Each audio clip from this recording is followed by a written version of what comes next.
signature of every century has been its skyline. The very ancient, the old, the medieval, the modern.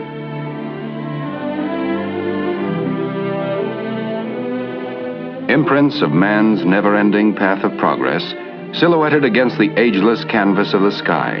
Our day, our times, our signature, our skyline. Metal fingers beckoning to the invisible, calling to sound the ear cannot hear, and sight beyond the range of the unaided eye. Our era, the era of television. The dream of television had persisted for centuries. The human eye is a miraculous instrument, perceptive, sensitive, forever tuned to the pulsating wavelengths of light. Yet the eye is hemmed in by horizons. It cannot see over a hillside or beyond the haze of distance. To extend the range of human eyesight, man developed marvelously sensitive instruments, binoculars.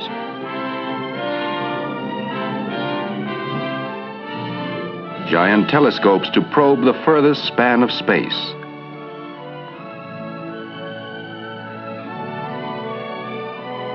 But always there were barriers, distance. Could man fling pictures to the sky and gather them in at a distant point? It was a provoking challenge. And nowhere did the challenge provoke more unending experiment and research than at RCA. As far back as the 1920s, two men took up this challenge. They shared the irresistible dream of television.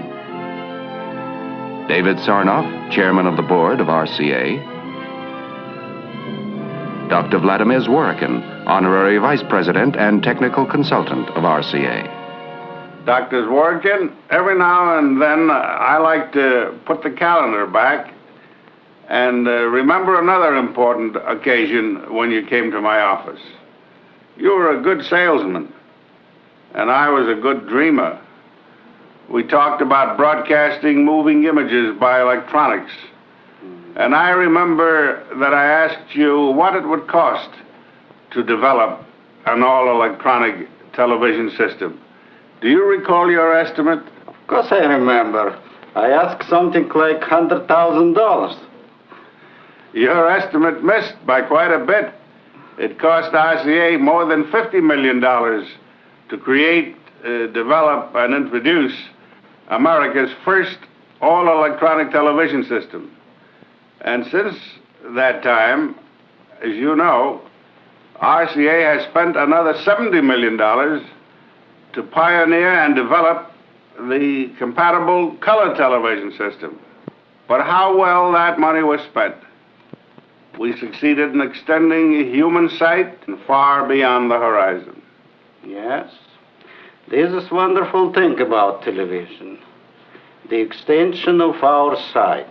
You are better acquainted with this progress, General, than anyone because of your participation and leadership in so many phases of television development.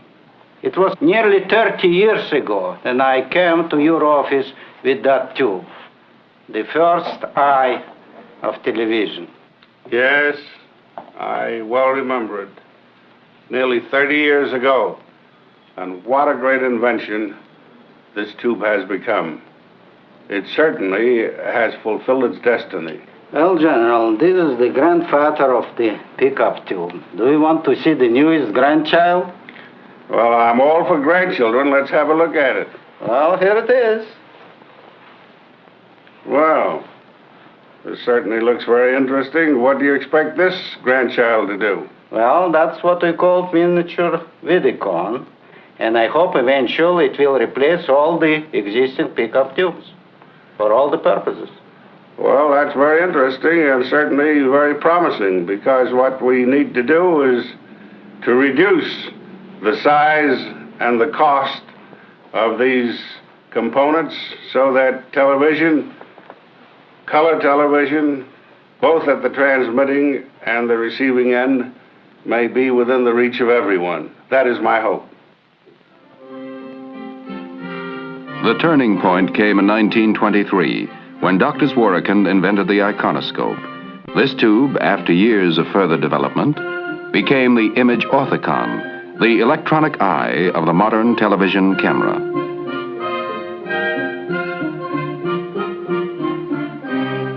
In 1929, Dr. Zworykina and his associates announced the first successful electronic kinescope, forerunner of today's television picture tube.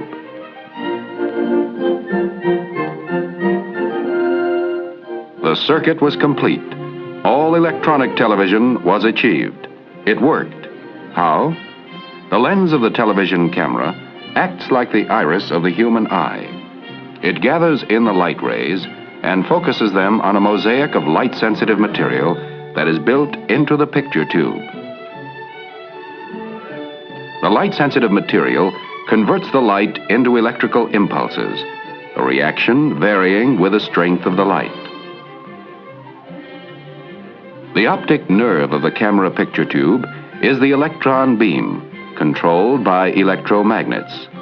The beam scans the picture, which is on the plate, in rapid sweeping motions from side to side, from top to bottom.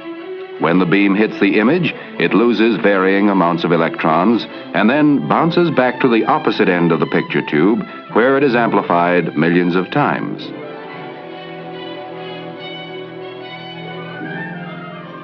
It is led off to the transmitter in the form of electric current.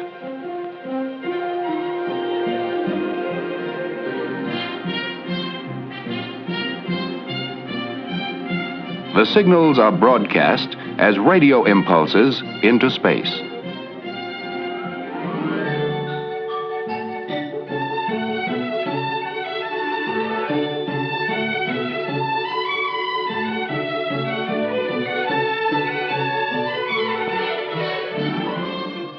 Heart of the receiving set is the kinescope. Here, the action is reversed. The stream of electrons, synchronized perfectly with those of the camera tube, literally paints the picture information on a chemically treated screen line by line. The glow is bright when the beam is strong, less bright when it is weak. Thus, the picture is reassembled.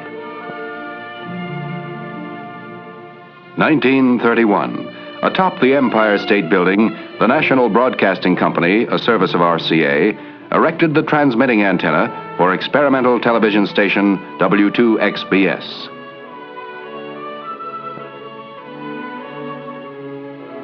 Now, RCA's technicians and scientists tackled the next goal, improvement of picture quality. Hitherto, using a mechanical process, the best that could be transmitted was a crude signal of 60 scanning lines.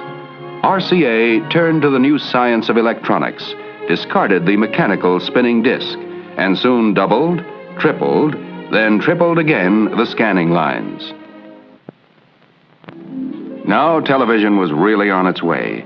In 1937, television strode out of the studio with mobile vans developed by RCA and NBC, versatile, self-sustaining. New eyes, new vision for the world.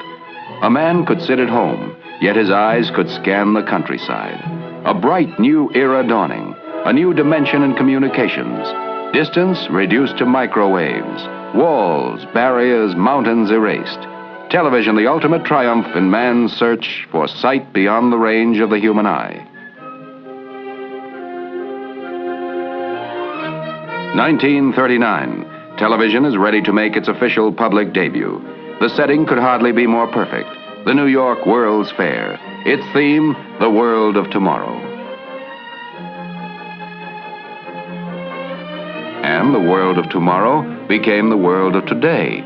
The RCA exhibit building, where on April 29, 1939, Дэвид Сарнова stated, "We have added radio sight to sound."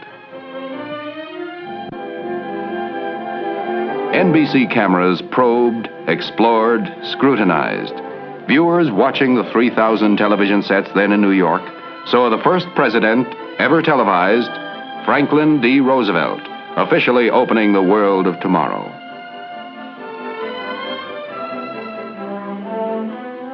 Via television, the viewers toured with the King and Queen of England through Pavilion and Midway.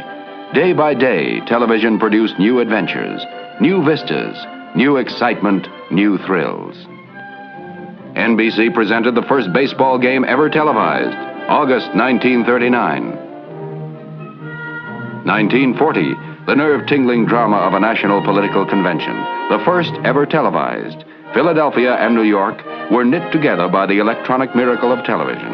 Radio relays, pioneered by RCA, and the telephone company coaxial cables, wiped out the horizon as the far limit of telecasting.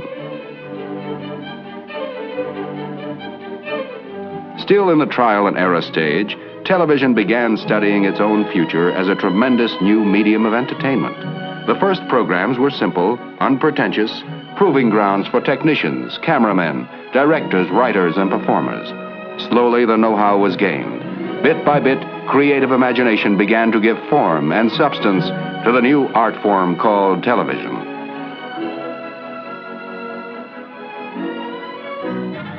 (1941), a fateful year, war, and the beginning of a 4-year blackout for commercial TV. And television enlisted for the duration. Research went forward at war tempo. At RCA's Дэвида Сарнова Research Center, Princeton, New Jersey, 24-hour shifts explored every corner of the new world of electronics.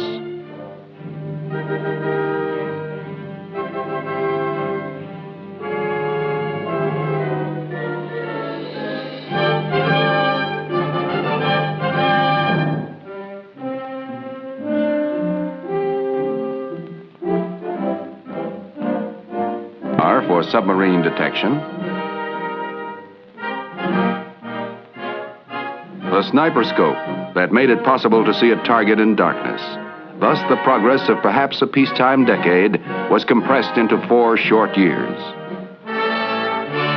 1945, the war over. After 4 years of unparalleled war effort, denial, sacrifice, the American public hungry for the rewards of peace. And television, with its promise of endless hours of enjoyment, entertainment, was part of the peacetime dream.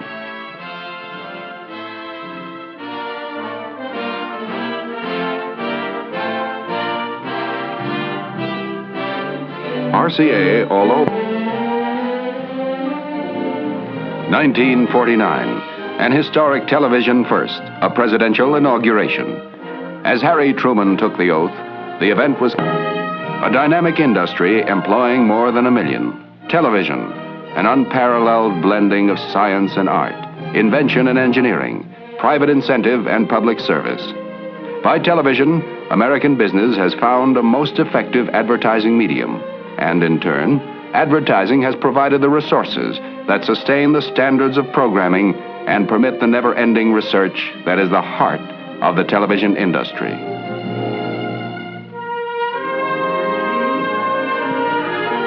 Television servicing alone has become a major industry, employing nearly 100,000 people.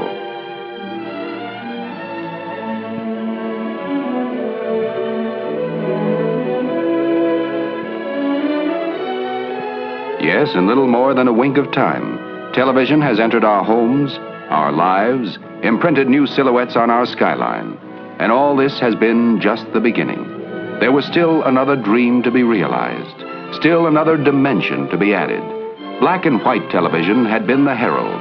It put millions of TV sets into our homes, built hundreds of TV stations, created an industry, an art, a public service, an exhilarating component of our American way of life.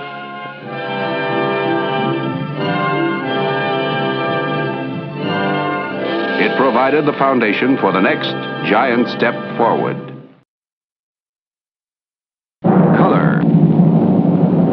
This is a world of color, and the men of television long dreamed of capturing the full paint pot of nature and brushing it on the screen.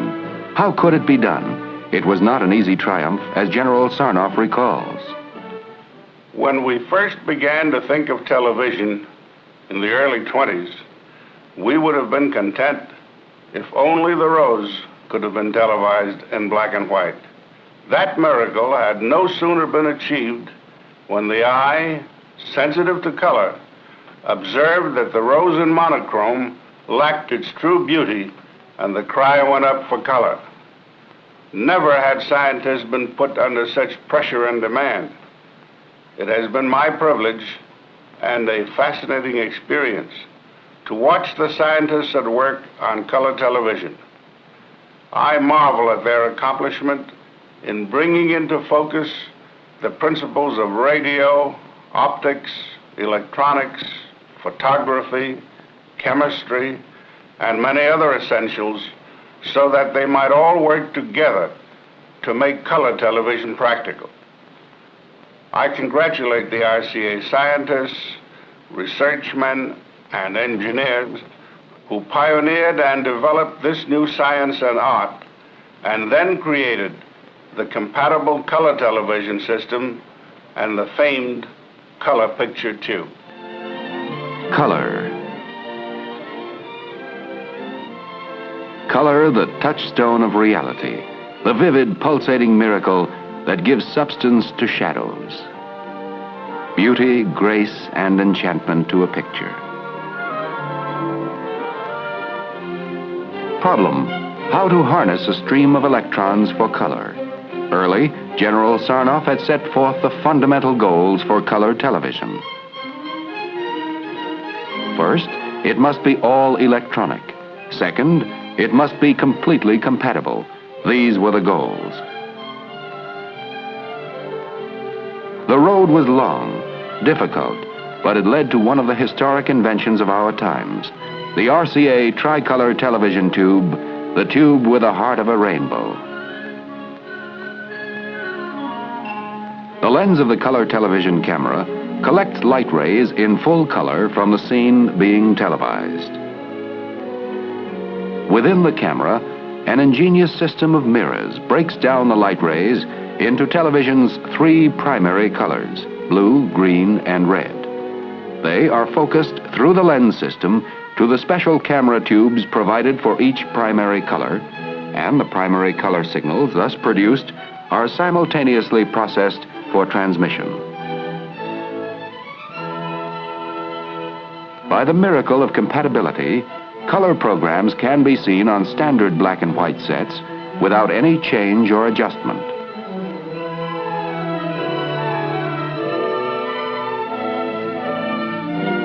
Color receivers, which can also pick up standard black and white broadcasts, decode the color information and apply the picture in all its vivid beauty to the tricolor tube. The world of color. Color captivates attention and brings the beauty of creation close to home. Color transforms the commonplace into the beautiful. It makes the humdrum memorable, gives new power to advertising and merchandising. Color, the fabric of the rainbow riding piggyback on an invisible stream of electrons. The Tournament of Roses in Pasadena, California.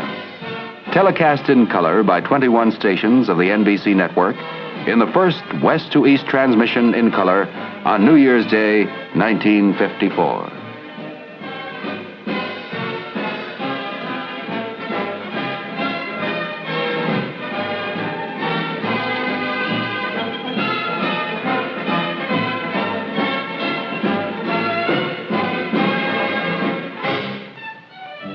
All the glory, all the reality of nature.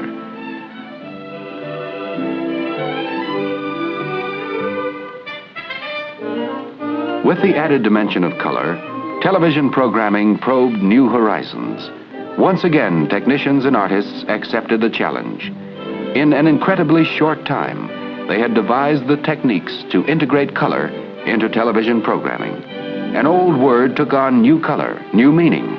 Spectacular, an adjective made over into a noun. Spectacular, the finest in television programming.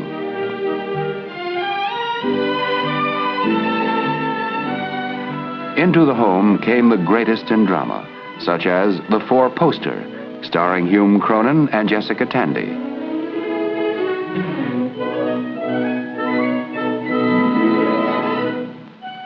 The list of spectaculars continues to grow to imposing proportions.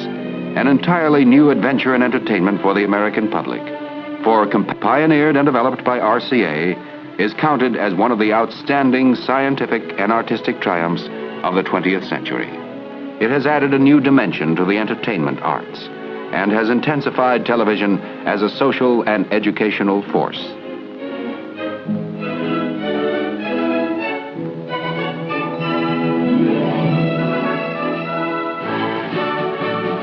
Mobile units, in a coat of many colors, transmit outdoor color telecasts, adding new sparkle and new buoyancy to television coverage of great sporting events. The first World Series ever color televised, 1955.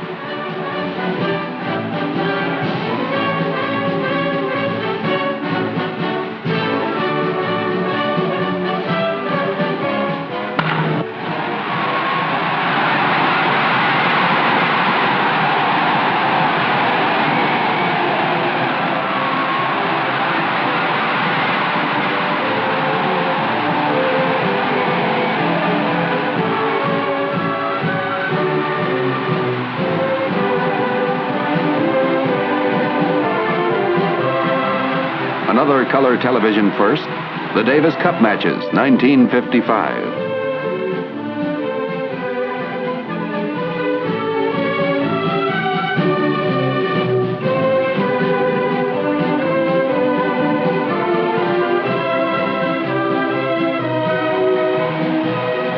Football, the youngest art form, the easiest understood, the liveliest, the brightest, television full and captivating color.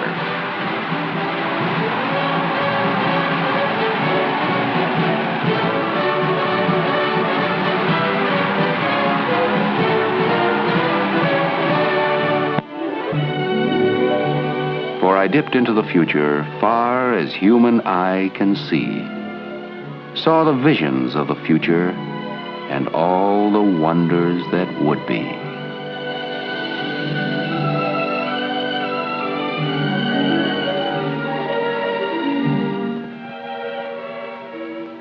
One day through television, the entire world will stream into our living rooms with the velocity of light.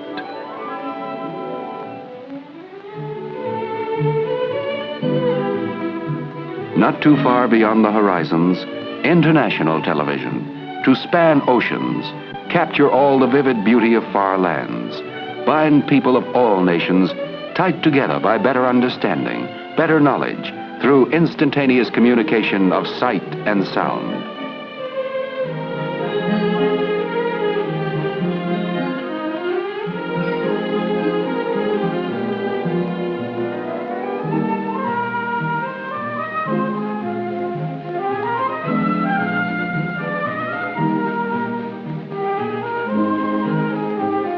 Motion, color, vibrancy, people.